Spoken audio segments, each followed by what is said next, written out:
Good morning, students. How are you? You are welcome to CR International Online Classes. आज का आपका topic है ninth के अंदर लोकतांत्रिक अधिकार। जैसा कि इसके नाम से पता चल रहा है, लोकतांत्रिक अधिकार वे अधिकार होते हैं जो लोकतंत्र में रहते हुए हमें मिलते हैं। सब देशों में लोकतंत्र नहीं होता क्योंकि जनता का राज बहुत कम देशों में मौजूद है। जनता के राज को पसंद तो किया जाता है, लेकिन इसको व्यवहारिक रूप में बहुत से देश इसको फॉलो नहीं कर पाते। हमारे आसपास के डिफरेंट कंट्रीज के अंदर, चाहे वो बांग्लादेश, चाहे वो म्यांमार, चाहे अफगानिस्तान, चाहे पाकिस्तान, चाहे चाइना, इन सब देशों के अंदर कोशिश तो करते हैं वो अपने आप को लोकतांत्रिक दिखावा करने की, लेकिन एक्चुअल में वो डेमोक्रेसी नहीं है। इंडिया ही लोकतंत्र है, सच्चा लोकतंत्र है, क्योंकि यहाँ पर जनता के लिए और जनता के द्वारा किया जाने वाला शासन मौजूद है। मैं एक बार फिर रिपीट करता हूँ डेफिनेशन, जनता के लिए, जनता के द्वारा किया जाने वाला शासन लोकतंत्र कहलाता है, क्योंकि जनता का राज है, प्रजा का राज है और प्रजा के हाथ में सबसे ज़्यादा शक्तियाँ होती हैं। इसमें हम टॉपिक को लोकतांत्रिक अधिकार में, कि हम लोकतंत्र में रहते हुए हमें कौन कौन से वो अधिकार मिलते हैं, तो इसमें सबसे पहले हम इसकी इम्पोर्टेंस की बात करेंगे। इम्पोर्टेंस का मतलब है कि लोकतंत्र में हमें लोकतांत्रिक अधिकार ना मिले तो क्या हो। अगर लोकतंत्र में अधिकार नहीं मिलेंगे तो फिर वो लोकतंत्र कैसा। लोकतंत्र में सबसे अधिक अधिकारों की गुंजाइश रहती है कि अधिकार सबसे ज़्यादा हमें मिलने वाले हैं। तो अधिकार जितने ज़्यादा मिलेंगे उतनी ज़्यादा सेटिस्फैक्शन लोगों की रहेगी और जनता उतना अपने शासन और प्रशासन की इज्जत करेगी और उतना ही सहयोग देखने को मिलेगा। जब भी प्रशासन या फिर शासन के द्वारा कोई कानून नियम बनाया जाता है तो जनता का अपेक्षित सहयोग वहाँ रहता है। अगर जनता का सहयोग नहीं है तो चाहे कानून कितना भी अच्छा बना हो, वो उतना रिजल्ट्स नहीं दे पाता है। रिजल्ट कब मिलते हैं? जब जनता का सहयोग हो। तो जनता का सहयोग कब मिलेगा? जब लोगों को लोकतांत्रिक अधिकार मिलेंगे। अधिक से अधिक लोकतांत्रिक अधिकार जब लोगों को मिलेंगे तो डेफिनेटली वहां पर इसके अपेक्षित परिणाम सामने आते हैं। और अधिकार जिस समाज में नहीं मिलते तो वहां के व्यक्तियों का या समाज के अंदर लोगों का सर्वांगीण विकास नहीं हो सकता।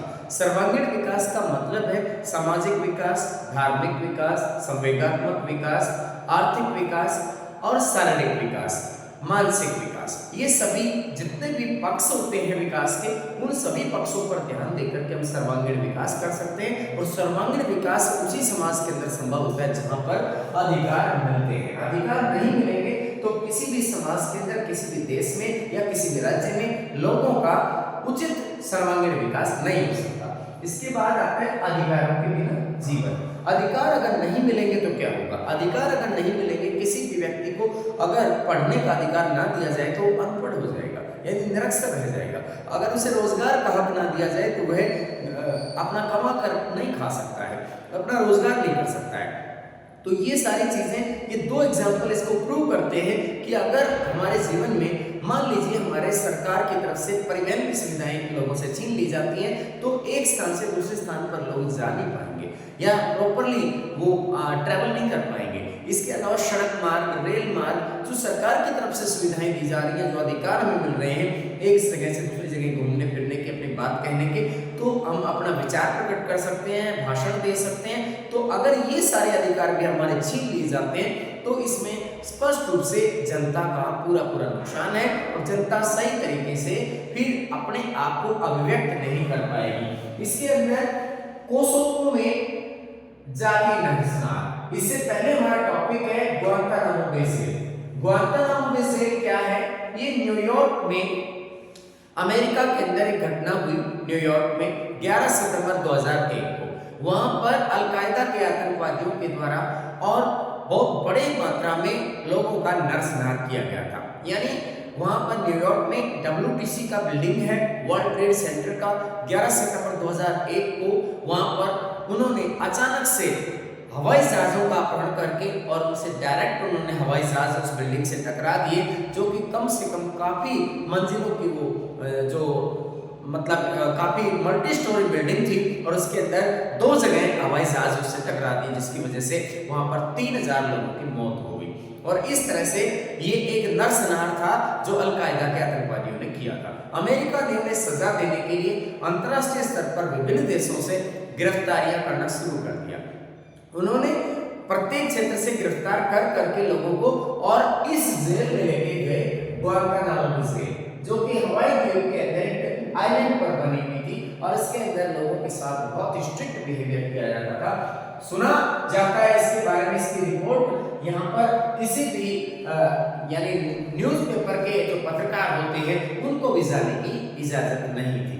और इस प्रकार विभिन्न देशों के नागरिकों को गिरफ्तार करके और उनके घर वालों को भी नहीं बताया गया, उस देश को भी नहीं बताया गया कि हमने इन्हें गिरफ्तार करके अपनी जेल में बंद कर रखा है। उनके नाखून तक खींच लिए गए और रात को अंधेरा उसमें रखते थे और खाना भी समय से नहीं मिलता था और उनके नाखून तक खींच लिए गए थे। इसके अलावा कोसोवो में जाके नरसंहार, यहाँ पे इस नरसंहार इस दुनिया में बहुत बार हुए हैं। हिटलर ने भी जनसंहार किया। मैं आपको बताता हूँ कि उन्होंने कितना बड़े पैमाने पर लोगों को मारा। उन्होंने 52 किस्म के लोगों को जो नोटरीकारियंस नहीं थे उन लोगों को उन्होंने मरवाया, अपाहिज लोगों को मरवाया। उन्होंने जो भी उनके रूल्स फॉलो नहीं करते थे उन लोगों को मरवाया और लोकतांत्रिक और समाजवादी विचारधारा के लोगों को अपना दुश्मन मानता था, उनको भी उन्होंने देश से निकाल दिया। तो इस तरह की प्रवृत्तियां उसने समाज के अंदर पनपाने की कोशिश की। बच्चों के सिलेबस तक को उन्होंने चेंज कराकर और उसमें हिटलर की पूजा करना सिखाया, यानी वहां पर कट्टरता सिखाने की बात हुई और नोटरीकारियंस को ही असली जर्मन नस्ल मानते हुए उन्होंने बाकी सभी नस्लों के साथ विभत्स अत्याचार किए। ये कोई छुपी हुई बात नहीं है। कोसोवो भी इसी तरह का एक उदाहरण है। यहाँ पर भी जो सर्व लोग थे वो बहुसंख्यक समाज था और उन्होंने दूसरे जो अल्पसंख्यक समाज थे उन लोगों को वहां से बाहर निकालकर उनसे ये कहा गया कि आपका कोई यहाँ रहने का अधिकार नहीं है। उनकी सारी प्रॉपर्टी या जो कुछ भी था उन्हें वहीं पर रखने के लिए मजबूर किया गया। इससे आगे चलते हैं लोकतंत्र में अधिकार। लोकतंत्र में क्योंकि सबसे ज्यादा अधिकार मिलने की गुंजाइश रहती है, तो लोकतंत्र जो डेमोक्रेसी होता है उसके अंदर हमारे कौन कौन से अधिकार हमें मिलते हैं। सबसे पहले बात करते हैं कि समानता का अधिकार, स्वतंत्रता का अधिकार। समानता का अधिकार आर्टिकल 14 से लेकर 18 तक दिया गया है। 14, 15, 16, 17, 18 ये 5 आर्टिकल, 5th आर्टिकल जो इसके लिए रखे गए हैं 5 आर्टिकल, और इसके अंदर पूरा कानून के समझ समान सब लोगों को रखा जाएगा। लिंग, जाति, धर्म, वंश इस आधार पर किसी के साथ कोई भेदभाव नहीं होगा। अगर कोई काम को पुरुष करता है, सेम काम को महिला भी करती है, तो उनका काम सेम है तो बराबर उनको सैलरी मिलेगी। किसी प्रकार का कानून की नजर में कोई भी व्यक्ति छोटा बड़ा नहीं है। अगर अपराधी के कोई भी अगर अधिकारी वर्ग भी है कोई, या मंत्री का बेटा भी अगर उसने अपराध किया है या सामान्य व्यक्ति ने कोई अपराध किया है, तो पनिशमेंट सबके लिए सेम होगा। इसके बाद आता है स्वतंत्रता का अधिकार। आर्टिकल 19 से लेकर 22, 19, 20, 21, 22 इसके अंदर हमें 6 प्रकार की स्वतंत्रताएं मिलती हैं, जैसे कहीं भी घूमने फिरने की आजादी, रोजगार प्राप्त करने की आजादी, अपनी बात कहने की आजादी, भाषण देने की आजादी, कोई भी पार्टी गठित करने की आजादी, विचार व्यक्त करने की आजादी, या अपनी मनपसंद कोई भी जैसे खान पान प्राप्त करने की आजादी, ये स्वतंत्रता के अधिकार में भी है। और स्वतंत्रता का अधिकार हमें ट्रैवल करने की इजाजत भी देता है कि देश के किसी भी कोने में हम बस सकते हैं, रह सकते हैं, कहीं भी हम और ट्रैवल भी कर सकते हैं, यात्रा भी कर सकते हैं। इससे आगे आता है शोषण के विरुद्ध अधिकार। आर्टिकल 23, 24। आर्टिकल 23, 24 हमें इसी की व्याख्या देता है कि इस दौरान किसी भी व्यक्ति की कोई खरीद फरोख्त नहीं कर सकता, बेगार नहीं करा सकता, पैसे लेकर उनका शोषण नहीं कर सकते, और उनको जैसे कुछ लोगों ने किसी से पैसे ले रखे हैं और वापस पैसे नहीं दिए गए तो उनका ब्याज जोड़ते हुए उनको अपने घर पर या दुकान में या खेत में काम करने पर लगा दिया जाता है जब तक वो पैसे उतर नहीं जाते हैं। तो ये बिल्कुल ऐसा गलत है इस तरह का। यानी उस समय हम देखें समाजवाद का जो प्रारूप है वो इसी वजह से इस दुनिया में आया क्योंकि शोषण बहुत ज्यादा था। यहाँ पे आगे चलते हैं शोषण के विरुद्ध अधिकार के तहत। शोषण के विरुद्ध अधिकार में किसी भी व्यक्ति को खरीदा या बेचा नहीं जा सकता, अन्य व्यापार नहीं हो सकता, और किसी भी तरह की कोई बेगार या किसी को दास नहीं बनाया जा सकता, और शोषण किसी भी रूप में नहीं होगा। आर्थिक रूप से, लैंगिक रूप से, सामाजिक रूप से कोई भी अगर किसी का शोषण करता है तो उसके अगेंस्ट में अपील की जा सकती है कोर्ट में। इसके बाद है धार्मिक समानता का। कोई भी व्यक्ति अपनी पूजा पाठ अपने तरीके से कर सकता है, जिस तरीके से वो पूजा करना चाहता है, मंदिर जाकर करना चाहे, मस्जिद जाकर करना चाहे या चर्च में जाकर करना चाहे, वह अपने मनपसंद धर्म का परंपराएं रीति रिवाज फॉलो कर सकता है और इसके अलावा उस पर कोई प्रेशर नहीं होगा। वह धर्म कोई भी चुन सकता है, कोई नए धर्म को अपना सकता है या अपना पुराना धर्म छोड़ सकता है। अगर वह किसी भी धर्म को ना माने तो भी उसका धर्मनिरपेक्ष देश में कोई दिक्कत नहीं है। इंडिया में तो इस चीज की पूरी आजादी है।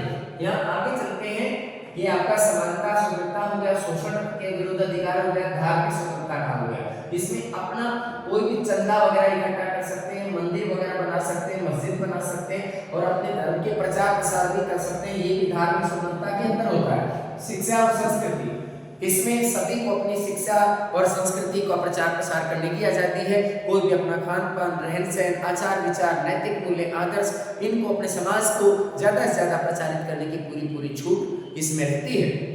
इसके अलावा शिक्षा और संस्कृति के अधिकार के तहत अपनी शिक्षा का प्रोत्साहन देना, अपनी भाषा, अपनी कल्चर, इसको आगे भी समृद्ध अपनी आने वाली पीढ़ियों को देने की पूरी छूट होती है और लोग ऐसा करते भी हैं। इसके लिए एजुकेशनल इंस्टीट्यूट भी खोलने की पूरी आजादी है कि लोग अपनी संस्कृति को प्रोत्साहन देने के लिए, अपनी शिक्षा को, अपने समाज को विकास की तरफ ले जाने के लिए अपनी खुद की शिक्षा संस्थाएं भी स्थापित कर सकते हैं। संवैधानिक उपचारों का अधिकार, इसमें अगर इनमें से कोई भी अधिकार किसी व्यक्ति को ना मिले, समानता, शोषण, धार्मिक स्वतंत्रता, शिक्षा, तो इनमें कोई भी अधिकार नहीं मिलता है तो वह व्यक्ति कोर्ट में डायरेक्ट, हाई कोर्ट या सुप्रीम कोर्ट में डायरेक्ट अपील कर सकता है और हाई कोर्ट या सुप्रीम कोर्ट को पावर होती है कि वो रिट जारी कर सकते हैं और रिट जारी करने के दौरान लोगों को मौलिक अधिकार मिलेंगे। इसके बाद आता है राष्ट्रीय मानवाधिकार आयोग। राष्ट्रीय मानवाधिकार आयोग 1993 में इंडिया में एस्टेब्लिश हुआ। यह एक स्वतंत्र आयोग है, किसी के अधीन कार्य नहीं करता है। हमारे देश के रिटायर्ड जजेस इसके जो है इसके सदस्य होते हैं और इसमें किसी जो कोर्ट में जो मामले चल रहे हैं विभिन्न कोर्ट्स में, तो उनके मामलों की सुनवाई के लिए इसमें कोई दबाव नहीं होता। यह इसका काम होता है लोगों को मानवाधिकार दिलाना, और अगर मानवाधिकारों का परिपालन सही से नहीं हो रहा है तो उसको सही तरीके से सीरियसली अपना गंभीर रूप में अपना काम करते हैं और प्रॉपरली मतलब इस पे निर्णय लेके आते हैं। और इसके अलावा अधिकारों का बढ़ता दायरा, आज हम अगर साउथ अफ्रीका के संविधान का अध्ययन करके देखें तो बहुत ही ज्यादा हमें वहां पर अधिकारों की फहरिस्त दिखाई देगी, जिसमें निजता का अधिकार, प्राइवेसी का अधिकार है। प्रत्येक व्यक्ति की अपनी पर्सनल लाइफ होती है, वह उसको प्रचारित करना जरूरी नहीं है और वह उसको अपने तरीके से जी सकता है। निजता का अधिकार दिया गया है। प्राइवेसी, किसी की वीडियो टेप या फोन टेप नहीं किए जा सकते हैं, ये है निजता का अधिकार। इसके अलावा आवास का, किस हर व्यक्ति को जिसका भी देश के अंदर जन्म हो चुका है उस व्यक्ति को रहने का अधिकार है। उसके लिए सरकारें आवास तक बनाकर दे रही है, बिल्डिंग्स बनाई जा रही है, मल्टी स्टोरी बिल्डिंग्स, फ्लैट बनाए जा रहे हैं और उनके लिए रहने के इंतजाम किए जा रहे हैं। पीने का पानी, भोजन, हमारे देश में भी राशन की व्यवस्था भी की गई है। राशन कार्ड के जरिए जो अनाज मिलता है सस्ते कीमत पर, वो भी हम इसमें देख सकते हैं। एनवायरनमेंट को भी ऐसा नहीं कि आज हम जी रहे हैं तो हम अपने एनवायरनमेंट को पूरी तरह से गंदा करके ही जाएंगे, नहीं, ऐसा नहीं है। हमारी आने वाली पीढ़ी की जिम्मेदारी हम पर है और अपने पर्यावरण को स्वच्छ पर्यावरण बना के रखें और यह सबकी एक तरह से अधिकार है कि स्वच्छ पर्यावरण उनको मिले। तो अगर आप अपने समाज की अंदर गंदगी फैलाएंगे या कोई भी व्यक्ति गंदगी फैलाएगा तो दूसरे व्यक्ति के लिए मुश्किल बनता है। इसलिए पर्यावरण को साफ और स्वच्छ रखने की जिम्मेदारी सबकी है और यह स्वच्छ पर्यावरण प्राप्त करना भी सबका अधिकार है। इसके अलावा स्वास्थ्य सेवा सब तक पहुंचनी चाहिए। इमरजेंसी के दौरान सबको सारी सुविधाएं मिले। अगर किसी ने आपात सेवा के लिए डिमांड की है तो उसको मिले ही मिले। सब व्यक्तियों को भोजन और पानी तक पहुंच होनी चाहिए, कोई भी व्यक्ति भूखा नहीं सोना चाहिए। तो इस पूरे टॉपिक के अंदर आपने देखा कि जो अधिकारों का अध्याय है इसमें काफी विस्तृत जानकारियां यहाँ पे मौजूद है। लोकतांत्रिक अधिकार में लोकतंत्र में पाए जाने वाले अधिकारों का डिस्कशन हमने किया। इसमें लोकतांत्रिक देश के अंदर कौन कौन से हमारे अधिकार हमें मिलते हैं, जैसे समानता का अधिकार, स्वतंत्रता का अधिकार, शोषण के विरुद्ध अधिकार और शिक्षा और संस्कृति का अधिकार, धार्मिक स्वतंत्रता का अधिकार, ये सभी अधिकार हमारे अधिकारों के तहत मिलते हैं। केवल यही अधिकार नहीं होते, राजनीतिक अधिकार भी इसमें होते हैं। राजनीतिक अधिकार में जैसे चुनाव में खड़े होने का हक या फिर अपनी पार्टी बनाने का हक या सत्ताधारी जो पार्टी है उसकी आलोचना करने का हक। तो ये जो इस तरह के अधिकार होते हैं, हम पॉलिटिकल पार्टी भी बना सकते हैं, अपोजिशन पार्टी के अंदर भी बैठ सकते हैं, ये सारे पॉलिटिकल राइट्स हैं। और इसके अलावा जो दूसरा अधिकार है हमारा सामाजिक अधिकार, समाज के अंदर रहते हुए विभिन्न प्रकार के सामाजिक अधिकार हमें मिलते हैं जो समाज के द्वारा प्रदान किए जाते हैं, उन्हें सामाजिक अधिकार कहते हैं। और जो कानूनी अधिकार है, जैसे कोई व्यक्ति विरासत में अपनी संपत्ति प्राप्त करता है तो उसे कानूनी अधिकार कहा जाता है। इसके अलावा जैसे प्रॉपर्टी, राइट टू प्रॉपर्टी कानूनी अधिकार है, संवैधानिक अधिकार है ये भी हमारा, लेकिन ये मूल अधिकार की सूची से बाहर निकाला गया है। 1978 में हमारे देश के अंदर 44वां संविधान संशोधन हुआ था, जब राइट टू प्रॉपर्टी का हक मूल अधिकारों की सूची से निकाल करके और नॉर्मल अधिकार यानी एक वैधानिक अधिकार, कानूनी अधिकार बना दिया गया। इसके बाद आपका जो टॉपिक आगे चलता है गुआंतानामो बे जेल, कि बहुत ही ऐसी जेल थी जिसके अंदर न्यूयॉर्क के अंदर हुए हमले के जो भी मतलब संदेहास्पद व्यक्ति होते थे, जिनको अपराधियों को गिरफ्तार करके अमेरिका ने उन्हें गुआंतानामो बे जेल के अंदर बंद किया था, और वहां पर हवाई गेट में ये जेल बनी हुई थी, और वहां उनके साथ मानवाधिकार का उल्लंघन हुआ, साफ उल्लंघन हुआ, और उन्होंने वहां पे किसी भी पत्रकार को भी नहीं आने दिया। कोसोवो में जाके नरसंहार हुआ, हिटलर का नरसंहार मैंने आपको इसमें बताया है। लोकतंत्र में सबसे अधिक अधिकार मिलते हैं क्योंकि लोकतंत्र एक अनुकूल माहौल देता है।